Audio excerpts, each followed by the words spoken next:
दिल लगी कि तेरे दिल को दिल लगी न लगे, दिल लगी कि तेरे दिल को दिल लगी न लगे।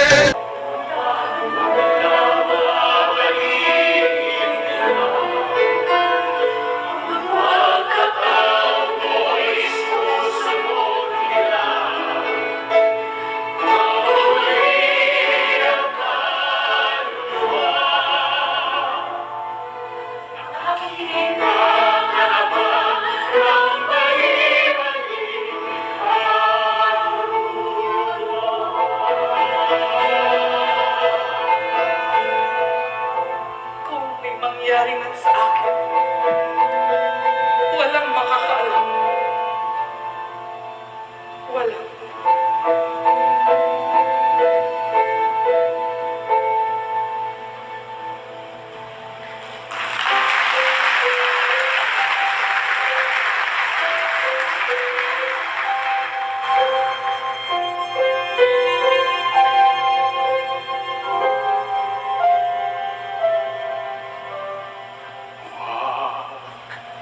Matikati, magmamahal sa entablato'y hindi ka nag-iisa. Anumang tumatal ng puso mo sigwa, may kaibigan kang sandigan at kasama.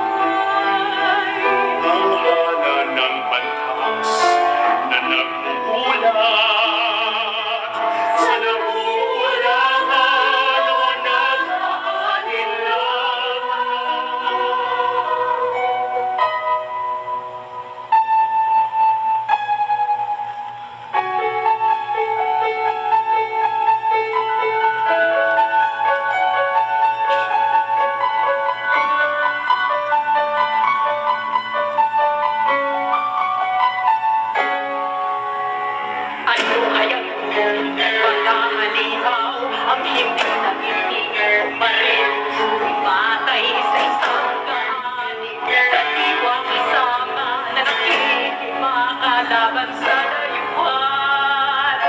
Mapait na bunga ng pagmamarangal na masaling lamang iyang kahihiyan, hindi kikinalin ang kahit na sino man.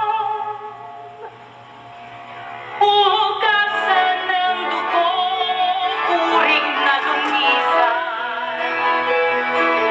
Isip triko'y sukuin ang asang Panginoon ng mga pinuno. Magamit ng ahas, walang makulangan sa sino at man sa kanila'y tututol o sumasamba. Hindi na lang kasama ang sila.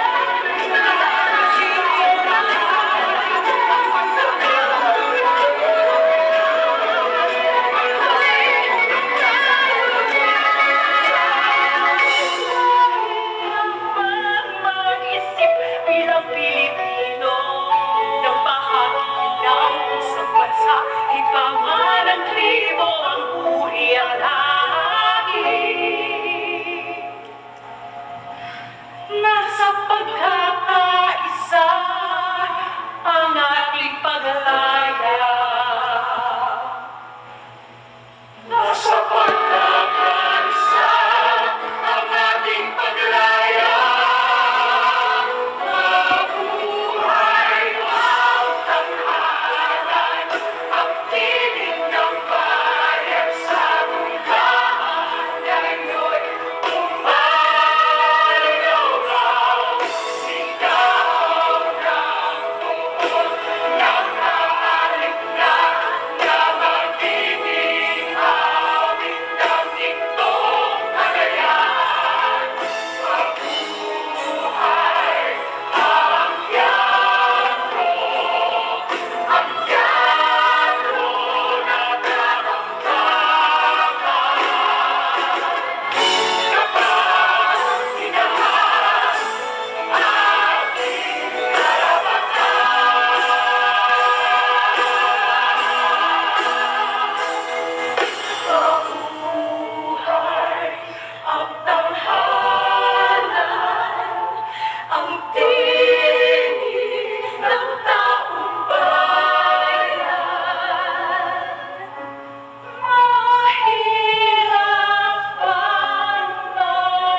and fun.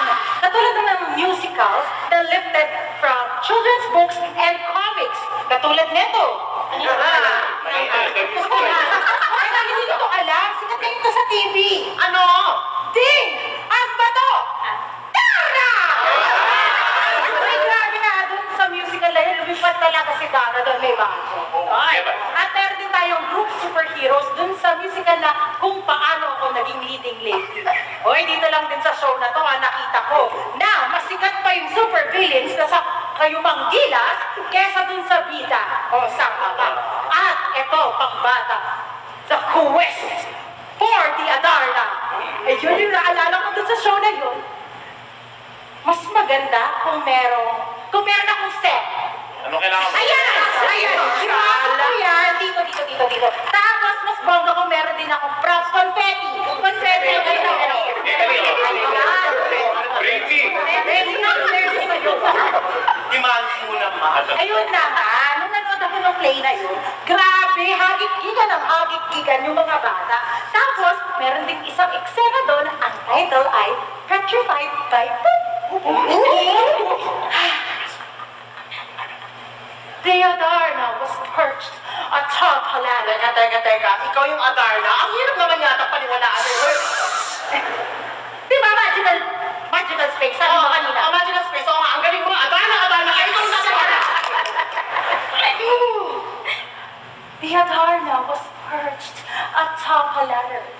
And every time she coops, a spray of confetti released from her backside. At kung sino man ang matamaan nito, ay magiging bato. Ay, nakakatawa talaga yung eksena na yun. Pero syempre, hindi natin makakalimutan ang love.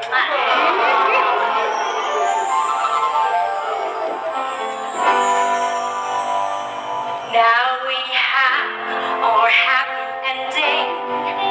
Things have worked out for the good. Ready for a new beginning. Blessed with unfeigned brotherhood. Since all wrongs have now been righted, no misdeeds left big or small.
Thank